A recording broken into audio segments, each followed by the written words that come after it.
अभी जरा कि आप भी जमुई से बीजेपी के टिकट पे चुनाव काहे के लिए हम बीजेपी जाएंगे? मेरा बाप 9 साल 9 टर्म में मिले रहे, हम अपने खुद रहे हैं, हम कांग्रेस पार्टी के रहे हैं, हम दिल दिमाग और जेहन से हम सेकुलर हैं और हम मानते हैं कि इस देश के जो 90% मुसलमान हैं उन लोगों ने छुआछूत से परेशान होकर के इस देश में अल्पसंख्यकों के। क्या जमुई लोकसभा सीट पर भवन निर्माण मंत्री अशोक चौधरी खुद चुनाव लड़ेंगे? इस पर अशोक चौधरी ने जवाब देते हुए कहा कि कल क्या होगा किसने देखा है। अशोक चौधरी ने आगे यह भी कहा कि एक सेकंड के लिए तो इंसान को कहना मुश्किल है और अभी वक्त है इसमें।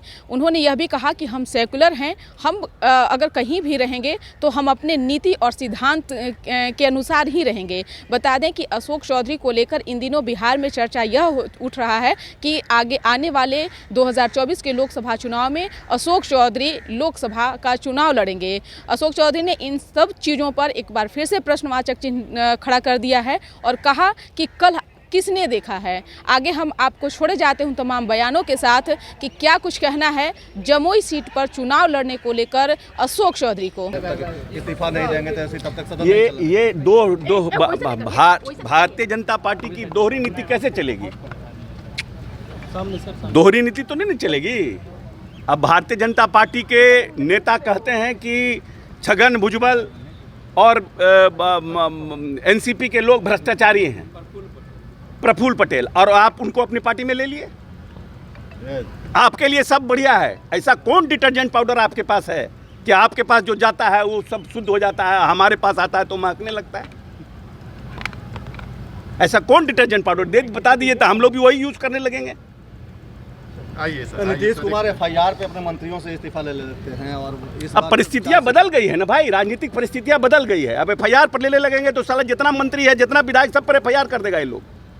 एफआईआर एक कैटेगरी हो भारतीय जनता पार्टी के लिए कि एफआईआर करने पर नीतीश कुमार मंत्रिमंडल से हटा दे, जितना मंत्री सब पर ही लोग एफआईआर कर देगा और नीतीश कुमार का अकेले छोड़ देगा।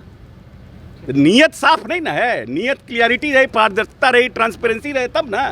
क्या था अमित शाह के पास? अमित शाह के ऊपर केस नहीं हुआ क्या?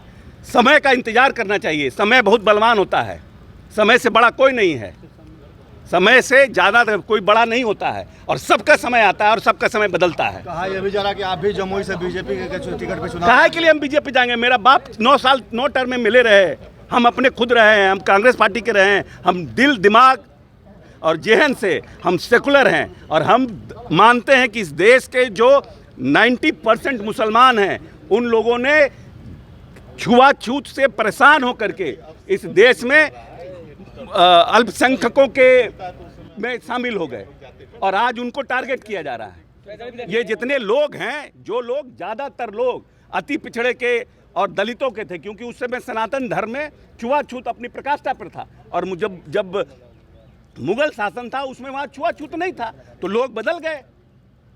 आज भी देखिए ज़्यादातर धोबी किस कास्ट का है? मुसलमान जो धोबी का काम करता है वो कहाँ से आया? उसके बाप दादा पता करिए, उस जात के धोबी थे। आज भी जो लोग कसाई का काम करते हैं वो लोग कौन थे? मुसलमान। ये लोग सब चमार जाति से आते थे। ये तो एक जानबूझकर बिदंगड़ा खड़ा किया जा रहा है इस देश में। जमुई से आप चुनाव लड़ेंगे कि नहीं लड़ेंगे? अरे कल बचेंगे कि नहीं बचेंगे ये हमको पता ही नहीं है। तैयारी है कि नहीं है? नहीं, हम तैयारी क्या करेंगे? Man propose God dispose. तो हम कल क्या होगा मालूम है? हमारा एक दोस्त था 41 साल का, दिन भर हमारे साथ रहता था, दिन भर उसके साथ, और उसको एक हार्ट अटैक हो गया, वो मर गया।